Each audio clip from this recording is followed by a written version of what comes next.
नमस्कार. आपल्या सहकार विषयातील 6वे प्रकरण नागरी सहकारी बँक या प्रकरणाचा आपण अभ्यास सुरू केलेला आहे. नागरी सहकारी बँकेचा अर्थ आणि व्याख्या आपण मागच्या तासिकेला बघितलेली आहे. आजच्या तासिकेला आपण नागरी सहकारी बँकेची जी कार्य आहेत त्या कार्यांचा अभ्यास करणार आहोत.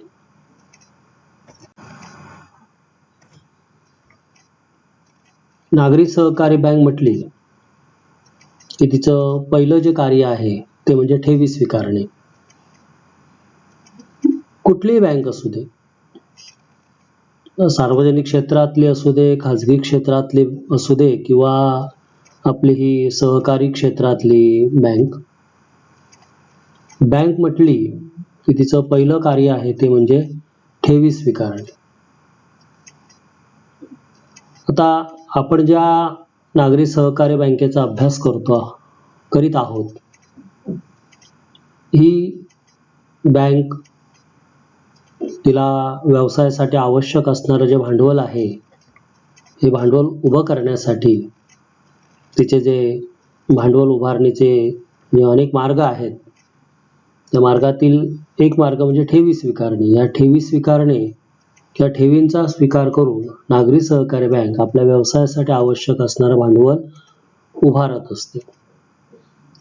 त्या ठेवी कोणाकडून स्वीकारल्या जातात तर नागरी सहकारी बँका आपल्या सभासदांच्याकडून ठेवी स्वीकारतात आणि सभासदांच्या व्यतिरिक्त लोकांकडून, व्यक्तींकडून म्हणजे बिगर सभासदांच्याकडून या नागरी सहकारी बँका ठेवी स्वीकारतात. आता या ठेवी ज्या आहेत त्या कोणकोणत्या प्रकारच्या ठेवी स्वीकारतात? आपण ठेवींचे प्रकार बघितले ना, त्याच प्रकारच्या ठेवी या नागरी सहकारी बँकेकडून स्वीकारल्या जात असतात. त्यामध्ये बघा, चालू ठेवी, बचत ठेवी, मुदत ठेवी, पुनरावर्ती ठेवी, पिगमी ठेवी असे ठेवींचे प्रकार. याशिवाय बँकेच्या स्वतःच्या काही ठेव योजना असतात, त्या सुद्धा सभासद आणि बिगर सभासदांच्या समोर ठेवल्या जातात. त्यांना त्या ठेवींमध्ये पैसे गुंतवायला या नागरी सहकारी बँका आकर्षित करून घेतात. तर चालू ठेवी, बचत ठेवी, मुदत ठेवी, पुनरावर्ती ठेवी आणि पिगमी ठेवी अशासारख्या ठेवी नागरी सहकारी बँक स्वीकारतात. हे नागरी सहकारी बँकेचं पहिलं कार्य आहे. दुसरं जे कार्य आहे ते म्हणजे कर्ज देणे. तर कर्ज म्हणजे काय हे तुम्हाला सगळ्यांना माहिती आहे. आपण किंवा आपल्या आजूबाजूचे लोक हे बँकेकडे जातात आणि त्यांना आवश्यक असणारी रक्कम जी असते ही रक्कम काय करतात? कर्जावर घेतात. अर्थात कर्जाचे वेगवेगळे प्रकार आहेत, म्हणजे बँका कर्ज देतात ते वेगवेगळ्या प्रकारे देतात. त्याचा काय आपल्याला इथं अभ्यास करायचा नाही. आपल्याला फक्त बँका कर्ज देतात, नागरी बँकेचं दुसरं काम काय तर कर्ज देणे. त्या नागरी सहकारी बँका आपल्या सभासदांना, सहकारी कुठलीही संस्था असू दे, ही आपल्या सभासदांच्या व्यतिरिक्त अन्य व्यक्तींशी व्यवसाय करत नाही, व्यवहार करत नाही. त्यामुळे नागरी सहकारी बँक तिचे जे सभासद आहेत या सभासदांना कर्ज देतात. अर्थात हे कर्ज हे 2 प्रकारचं असतं. याच्यापूर्वीच्या प्रकरणामध्ये आपण कर्जाचे प्रकार बघितलेले आहेत. अल्पमुदत कर्ज, मध्यम मुदत कर्ज आणि दीर्घ मुदत कर्ज. नागरी सहकारी बँका अल्पमुदतीचं आणि मध्यम मुदतीचं कर्ज देतात. दीर्घ मुदतीचं कर्ज नागरी सहकारी बँका आपल्या सभासदांना देत नाही. तर हे दुसरं काम आहे नागरी सहकारी बँकेचं, आपल्या सभासदांना अल्प आणि मध्यम मुदतीचं कर्ज देतात. एक लक्षात घ्यायचं, नागरी सहकारी बँका या शेती व्यवसायासाठी कर्ज पुरवठा करीत नाहीत. अतिशय महत्त्वाचं वाक्य लक्षात ठेवायचं. बऱ्याचदा विद्यार्थी ही चूक करतात, नागरी सहकारी बँका शेतीसाठी कर्ज पुरवतात असं लिहितात. तर नागरी सहकारी बँका या शहरामध्ये असतात. लक्षात घ्या, तुमच्या सामान्य ज्ञानासाठी, जनरल नॉलेजसाठी सांगतो की नागरी सहकारी बँक ही शहरामध्ये असते आणि शहरामध्ये शेती हा व्यवसाय केला जात नाही. त्यामुळे शेतकरी हा नागरी सहकारी बँकेचा सभासद नसतो. नागरी सहकारी बँकेचे सभासद कोण होतात ते तुम्हाला मी कालच्या तासिकेला सांगितलेलं आहे. शहरातले किंवा नागरी सहकारी बँकेच्या कार्यक्षेत्रामध्ये येणारे व्यापारी, छोटे व्यापारी, कारागीर, कामगार, छोटे छोटे व्यावसायिक, मध्यमवर्गीय व्यक्ती, पगारदार व्यक्ती, अशा ज्या व्यक्ती आहेत ज्यांचा शेती हा व्यवसाय नाही, अशा प्रकारचे लोक या संस्थेचे सभासद असतात, या बँकांचे सभासद असतात. आणि या लोकांना नागरी सहकारी बँका अल्प आणि मध्यम मुदतीचं कर्ज पुरवित असतात. अर्थात शहरातल्या लोकांना वेगवेगळ्या कारणासाठी कर्जाची आवश्यकता असते. कोणाला आपल्या राहत्या घरामध्ये काही दुरुस्त्या करायच्या असतात, फर्निचर वगैरे करायचं, त्यासाठी कर्ज मागतात, देतात नागरी बँका. कुणाला आपल्या व्यवसाय म्हणजे आपल्या पोटापाण्याचा व्यवसाय म्हणून एखादा स्वयंरोजगार करायचा असतो, व्यवसाय करायचा असतो, मग व्यवसायासाठी कर्ज देतात. काही लोकांच्या मुलाबाळांचं शिक्षण, त्यासाठी त्यांना पैशाची आवश्यकता असते. नागरी सहकारी बँका एज्युकेशनल लोन पुरवतात, लोन देतात. घरगुती उपकरणांची खरेदी करायची आहे, टीव्ही खरेदी करायचा आहे एखाद्याला, नागरी सहकारी बँक कर्ज देते.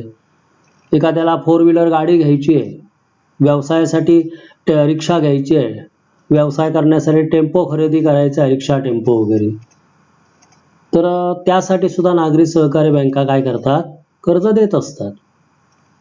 तर वेगवेगळ्या कारणांसाठी नागरी सहकारी बँका आपल्या सभासदांना कर्ज पुरवित असतात. हे नागरी सहकारी बँकेचं दुसरं महत्त्वाचं काम आहे.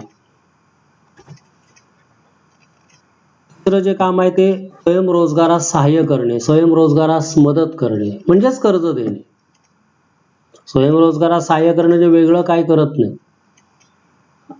आपल्यासारखी जी बेकार माणसं आहेत, ज्यांना आपल्या चरितार्थासाठी एखादा उद्योग व्यवसाय करायचा आहे, नोकरी मिळत नाही आहे, त्यामुळे चरितार्थ चालवण्यासाठी उद्योग व्यवसाय करायचा आहे. आणि उद्योग व्यवसाय करायचं म्हटलं की पैसा पाहिजे, भांडवल पाहिजे. भांडवलाअभावी व्यवसाय नाही करता येत, किंवा त्यांच्याकडे असणारा जो पैसा आहे तो म्हणजे व्यवसायासाठी भांडवल म्हणून अपुरा आहे, पुरेसा नाही आहे.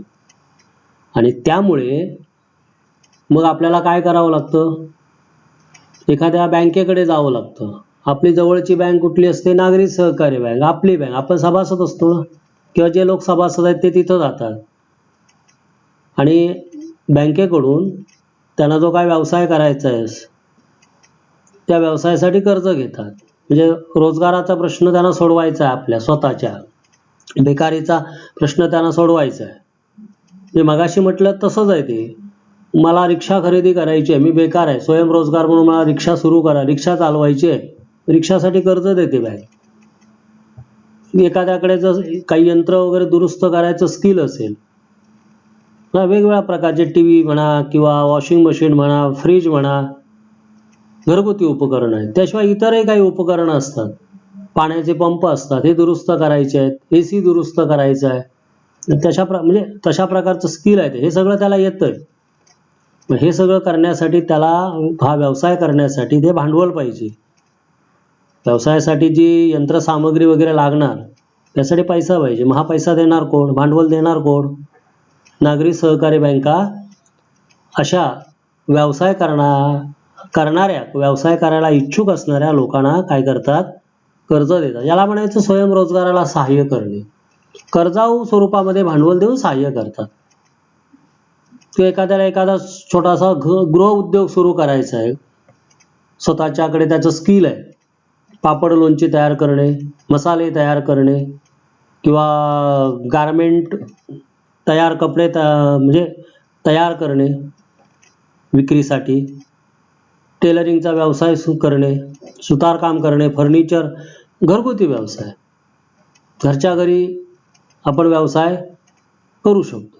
किंवा करायला जो इच्छुक आहे, अशा प्रकारच्या स्वयंरोजगार करायला इच्छुक असणाऱ्या व्यक्तीला नागरी सहकारी बँका काय करतात, भांडवल पुरवतात. म्हणजेच नागरी सहकारी बँका हे अशा प्रकारे स्वयंरोजगाराला मदत करण्याचं कार्य करीत असतात. आणि तासिकेला आपण एक कार्य आणखी अभ्यासणार आहोत, ते म्हणजे हुंड्या वटवणे. हुंडी, त्याला इंग्लिशमध्ये बिल असं म्हणतात. हुंड्या वटवणे, बिल्स ऑफ एक्सचेंज. तर हुंड्या म्हणजे काय, तर दोन व्यापाऱ्यांच्या मध्ये जेव्हा व्यवहार होतो, उधारीनं व्यवहार होतो, त्या उधारीच्या व्यवहारामधून हुंडीची निर्मिती होते. म्हणजे एक व्यापारी दुसऱ्या व्यापाऱ्याकडून उधारीवर माल खरेदी करतो. किरकोळ व्यापारी घाऊक व्यापाऱ्याकडून उधारीवर माल खरेदी करतो. काही दिवसानंतर आपण पैसे देणार आहोत या मालाचे, असं तो म्हणजे त्यांच्या व्यवहारामध्ये असं ते बोलणं झालेलं असतं, बोलणी झालेली असतात.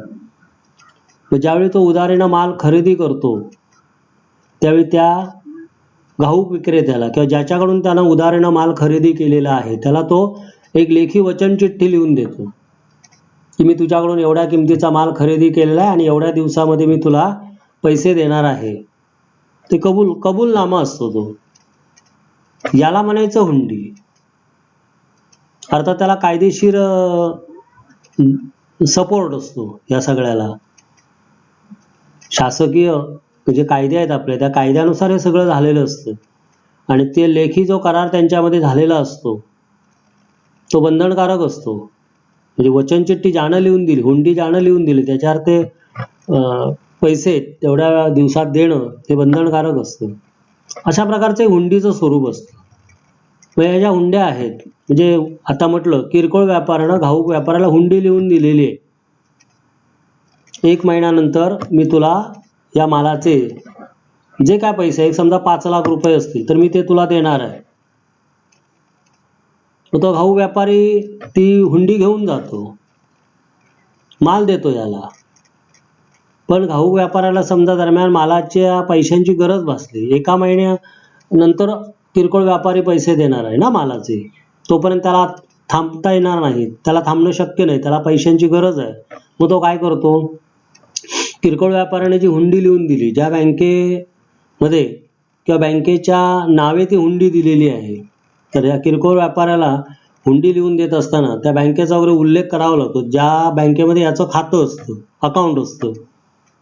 आणि त्यामुळं तो घाऊक व्यापारी काय करतो, यानं ज्या बँकेची हुंडी लिहून दिलेली आहे त्या हुंडीमध्ये बँकेचं नाव वगैरे जे आहे त्या बँकेमध्ये ती हुंडी जमा करतो.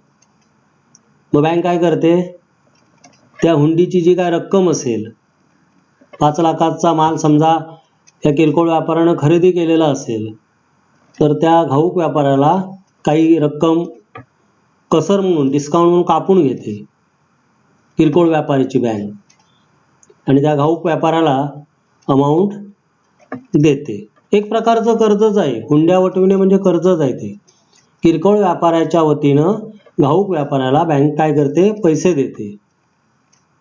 म्हणजे किरकोळ व्यापाऱ्याला दिलेलं कर्ज असतं, ते तुझ्या वतीनं आम्ही पैसे दिले, असा तो हुंडीचा प्रकार असतो.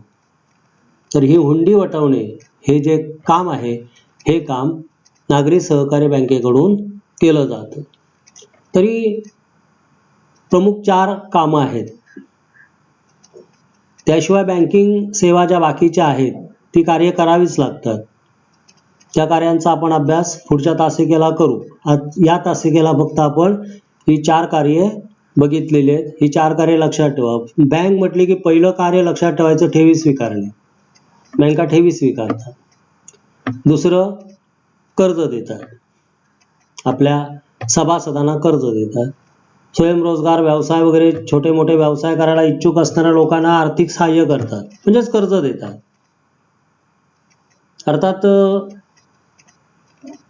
ते मगाशी म्हटलं तसं अल्प आणि मध्यम मुदतीचंच कर्ज देतात. आणि नागरी सहकारी बँक आधी मुळात शहरातली असते, व्यवसायासाठीच, व्यावसायिकांचीच बँक असते ती, फक्त ही छोट्या व्यावसायिकांची असते, एवढाच फरक आहे. आणि त्यामुळे या व्यावसायिक लोकांना त्यांचा व्यवसाय व्यवस्थित करता यावा, त्याच्यामध्ये कोणते अडथळे येऊ नये, यासाठी हुंड्या वटवणे हे जे काम आहे हे नागरी सहकारी बँकेकडून केलं जात असतं. तर ही सुरुवातीची जी 4 कार्य आहेत, ही 4 कार्य आपण लक्षात ठेवा. हा व्हिडिओ परत परत बघा, अतिशय सोपा आहे. परीक्षेच्या दृष्टीने हा प्रश्न महत्त्वाचा आहे. उरलेली 4 कार्य आहेत ती आपण पुढच्या तासिकेला बघणार आहोत. धन्यवाद.